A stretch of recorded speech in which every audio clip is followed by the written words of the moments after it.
In the vibrant, pulsating heart of Lagos, Nigeria, a young and resplendent Adaora emerged, a shining star in her early 20s. Her luminous smile, a work of art that could light up the darkest of rooms, captivated all who laid eyes on her. Her eyes, pools of deep, mysterious wonder, sparkled like diamonds in the sunlight, leaving onlookers entranced and bewitched. As she glided through the city's bustling streets, her presence commanded attention, drawing admiring glances from every direction. Among the throngs of admirers, a peculiar group stood out, older, established, and wealthy men, their eyes gleaming with a knowing intensity. They flocked to her side, vying for her attention, eager to shower her with extravagant gifts and indulgences. Diamonds and designer clothes, luxury cars and opulent getaways, nothing seemed too extravagant for these besotted suitors. And Adaora, basking in the warmth of their adoration, reveled in the luxuries they provided. Her shopping sprees became the stuff of legend, with tales of her extravagant exploits spreading like wildfire through the city's social circles. Adaora's at it again, the whispers would go, as she swept through boutiques and malls, leaving a trail of empty shelves and awestruck sales associates in her wake. The rustle of designer bags, the glint of gold and silver, the soft purr of her sleek, new car, all served as testaments to her status as the most pampered and coveted young woman in town. But amidst the whirlwind of attention and indulgence, a subtle undercurrent of tension simmered. The older men, with their calculating gazes and generous wallets, seemed to sense a hidden vulnerability behind Adaora's dazzling smile. They circled her, their eyes locked onto their prize, each one determined to outdo the others in their quest for her favor. And Adaora, though seemingly enthralled by the luxuries they provided, began to feel the weight of their expectations, the pressure to constantly dazzle and delight. As the spotlight's glow intensified, Adaora found herself trapped in a gilded cage of her own making. The thrill of the attention, the rush of the luxuries, had become a double-edged sword, a source of both exhilaration and suffocation. And as she danced through the whirlwind of her own creation, she couldn't shake the feeling that she was.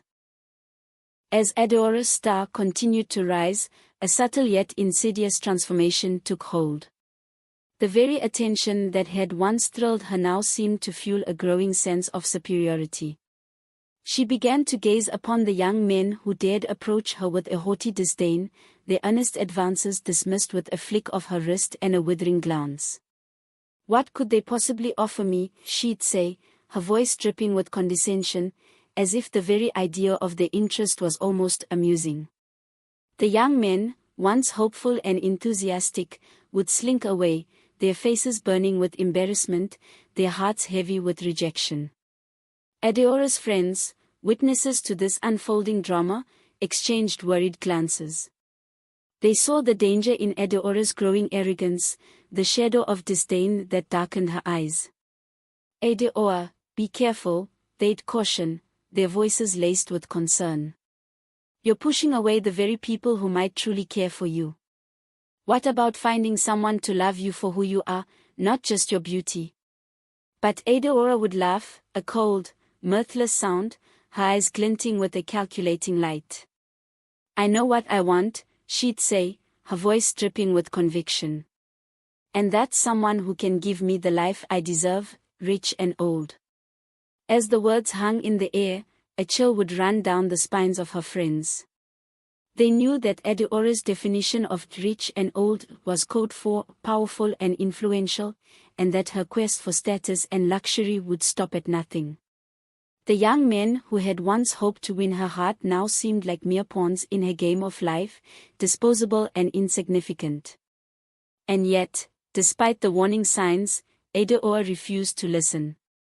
She was convinced that her beauty and charm would forever be the keys to unlocking the doors of desire, that she would always be the one in control.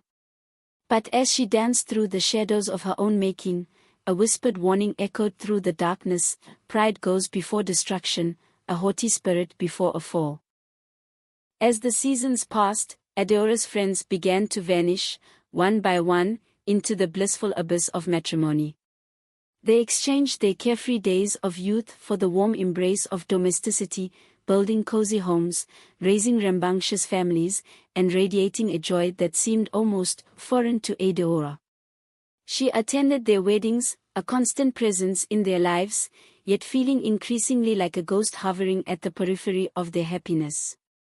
Meanwhile, Adaora's own existence remained a dizzying whirlwind of parties, expensive dinners, and fleeting relationships with men old enough to be her father. The champagne toasts, the lavish gifts, and the indulgent getaways all blended together in a haze of excess, leaving her feeling like a prized trophy, passed from one eager suitor to the next. But as she gazed into the eyes of her friends, now aglow with the soft light of contentment, a creeping sense of emptiness began to haunt her. At first, it was just a whisper, a gentle rustling in the recesses of her mind. But as the years went by, the whisper grew louder, a persistent drumbeat that echoed through her very being.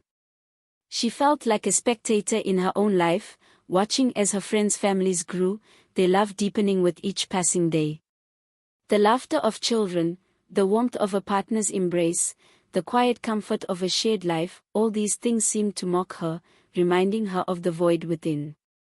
Adaora tried to fill the chasm with more parties, more extravagant gifts, more fleeting moments of pleasure. But the emptiness only yawned wider, a bottomless pit that threatened to consume her. She began to feel like a fragile, porcelain doll, her beauty and charm the only things holding her together. And when the music stopped, when the lights dimmed, and the crowds dispersed, Adaora was left alone with the haunting realization she had no one to call her own, no love to anchor her, no future to claim. As the shadows closed in around her, Adaora's thoughts grew darker, her mind racing with the terrible possibility that she had made a terrible mistake. Had she traded her chance at true happiness for a life of shallow indulgence? The question echoed through her mind like a scream in the night, leaving her breathless and alone, the hollow echoes of time her only companion. One Sunday, Adaora's desperation for a change drove her to the unfamiliar territory of her local church. She had heard whispers of its warmth and welcoming community, and a spark of hope ignited within her. Perhaps, she thought, this sacred space would offer solace from the emptiness that had been gnawing at her soul. Maybe, just maybe, she would find a young, eligible bachelor who would see beyond her physical beauty and value her for who she truly was. As she stepped into the church, a sense of serenity enveloped her, the soft murmur of hymns and the gentle rustle of prayer books a balm to her frazzled nerves. But her respite was short-lived. Scanning the pews, her heart sank as she spotted familiar faces, the same older men who had haunted her social circle, their eyes gleaming with an all-too-familiar intensity. Adaora's frustration boiled over, a cauldron of emotions bubbling up inside her. Was she doomed to be forever trapped in this cycle of objectification, her worth measured solely by her physical appearance? The weight of depression settled upon her like a shroud, threatening to suffocate her. She felt like a bird in a gilded cage, her wings beating wildly against the bars, desperate to escape the prison of her own making. As the service drew to a close, Adaora's gaze wandered to the altar, where a young priest spoke of love, acceptance, and redemption. His words were like a balm to her weary soul, and for a fleeting moment, she dared to imagine a different life, one where she was valued for her heart, her mind, and her spirit. But as she turned to leave, the familiar faces closed in around her, their eyes burning with an unspoken hunger. Adaora's heart sank, and she knew she had to escape, to find a way to break free from this toxic cycle and discover a new path, one that would lead her to true freedom and fulfillment. Adaora's voice trembled as she poured out her heart to her friends, the words tumbling out like a torrent. "Why can't I find someone to love me for who I am, not just my beauty?" she cried, her eyes brimming with tears. Her friends gathered around her, their faces etched with concern, and tried to offer comfort. But Adaora's mind was a maelstrom of conflicting emotions. Regret swirled through her, a bitter reminder of the choices she had made. Longing echoed through her, a haunting melody that spoke of the love she truly desired. And fear, a deep-seated terror, gripped her heart, whispering that she had made a terrible mistake. As her friends offered words of solace, Adaora's thoughts raced back to the years she had spent chasing the validation of others. She had traded her self-worth for the fleeting attention of men, and now she felt lost and alone. The fear that she had made a terrible mistake threatened to consume her, and she wondered if she would ever find a way to escape the prison of her own making. In this moment of raw vulnerability, Adaora's friends held her close, their love and support a beacon of hope in the darkness. But as they whispered words of encouragement, Adaora couldn't shake the feeling that she was staring into the abyss, unsure if she had the courage to take the first step towards redemption. As the days turned into weeks, Adaora's world began to fray at the edges, like a tapestry pulled apart by unseen hands. The older men, once so enamored, started to lose interest, their attention wandering to newer, younger faces like predators on the prowl. The gifts, once a constant stream of indulgence, slowed to a trickle, then ceased altogether. The car, once her pride and joy, began to gather dust, a symbol of the fading allure that had once defined her. The shopping sprees, once a weekly ritual, ceased abruptly, leaving Adaora with a sense of withdrawal, like an addict denied her fix. The rent, once paid with ease, became a burden, a constant reminder of the transience of her allure. The phone, once a hotbed of activity, grew silent, as if the world had moved on, leaving Adaora behind. As the weeks turned into months, Adaora's sense of identity began to crumble. She had defined herself by her beauty, her charm, and her ability to enthrall. But now, as the attention faded, she was left with a hollow sense of self, like a shell of a person. She wandered the empty rooms of her apartment, a ghost haunting her own life, searching for a glimpse of the woman she once was. The shadows seemed to grow longer, darker, as if they too were closing in on her. The silence was oppressive, a weight that pressed upon her chest, making it hard to breathe. Adaora's thoughts raced with a growing sense of desperation. Who was she without the attention? What did she have to offer? The questions swirled in her mind like a vortex, pulling her down into the depths of despair. In this desolate landscape, Adaora's fears seemed to come to life, taunting her with every step. She had traded her soul for the fleeting validation of strangers, and now she was left with nothing but the bitter taste of regret. The unraveling of her world was a slow-motion train wreck, and Adaora was powerless to stop it. One fateful evening, as Adaora gazed into the mirror, a shiver ran down her spine. The woman staring back at her was a stranger, a beautiful yet lost soul, hauntingly familiar yet utterly foreign. The eyes that once sparkled with confidence now seemed dull and lifeless, like two stars extinguished by the harsh realities of her choices.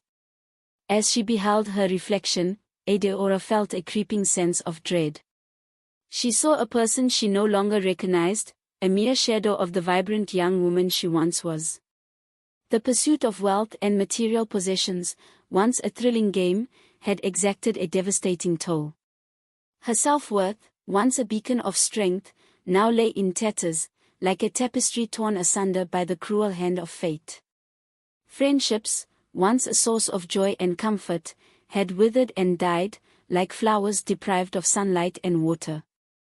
And true love, that elusive dream, seemed to have vanished into the ether, a fleeting mirage on the horizon of her existence.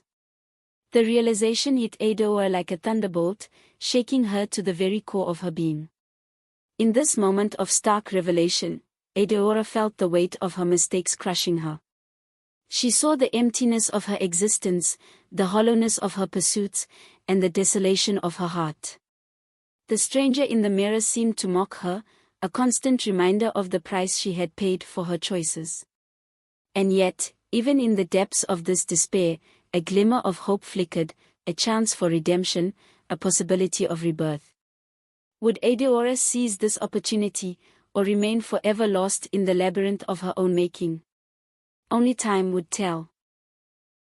A newfound determination burning within her, Adaora embarked on a journey of self-discovery, a path fraught with uncertainty, yet illuminated by the promise of transformation. She was ready to confront the shadows of her past, to shatter the illusions that had held her captive, and to uncover the truth of her own heart. The road ahead would be long and arduous, a test of her courage and resolve. But Adaora was no longer the naive, impressionable young woman she once was. She had been tempered by the fires of experience, her spirit honed by the trials she had faced. She knew that the price of beauty, the cost of conformity, was far too high to pay. It was time to reclaim her autonomy, to assert her individuality, and to find the things that truly brought her joy and fulfillment. As she ventured into the unknown, Adaora felt a sense of liberation wash over her. She was finally free to explore her passions, to nurture her creativity, and to cultivate meaningful relationships. The world, once a prison, had become a canvas, waiting to be filled with the vibrant colors of her imagination. With each step forward, Adaora felt herself awakening, like a butterfly emerging from its cocoon. She was no longer the stranger in the mirror, but a woman rediscovering her own beauty, her own strength, and her own voice. The journey would be hers alone, a testament to the power of self-love and the indomitable human spirit.